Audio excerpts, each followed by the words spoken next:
ngane yamxolani ninjani? Siyaphila ninjani kodwa? Ngiyaphila nami ngezwe wena.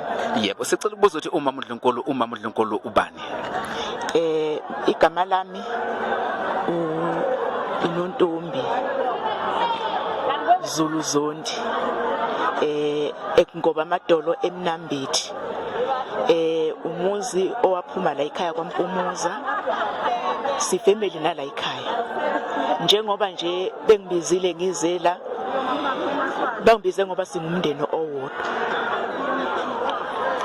Ngicela ukubuza ke ukuthi ke namhlanje njengoba kunalo lo mcimbi obomkhulu kangaka kubungazwa impilo yenkosi uLaduma, ungathini nje wena awakho amazwi? Ngikuthokozele kakhulu lokho. Bengihlale ngifisa ngomlando wakwaZondi kakhulukazi umakoti wakhona kube yithina sikhulume einganeni eincane ukuthi la ekhaya umlando wakhona uhamba kanje. Ngikuthokozele kakhulu lokho ukuthi ubaba uMnculwana asiphe ulwazi ebengivele ngilufisa empilweni nje nangokuthi la emndenini kwaZondi akekho umuntu omdala okhona le phezulu eMnambithi obesitshela ngomlando, sebedlulile bonke.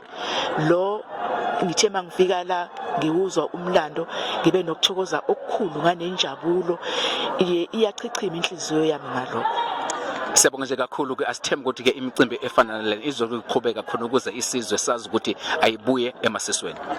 Yebo phela kunjalo. Ngiyafisa futhi ukuthi ngoba kwenzeka minyaka yonke siyobe lokhu sihlezi siba khona besilandisa umlando, size nezingane zethu zizozwa ngomlando wakubo ngoba izingane zamanje ayisazi lutho, futhi izinto ezingasayilandeleli lezo umlando ukuthi kuyini khona lokho zithi siyayibhora.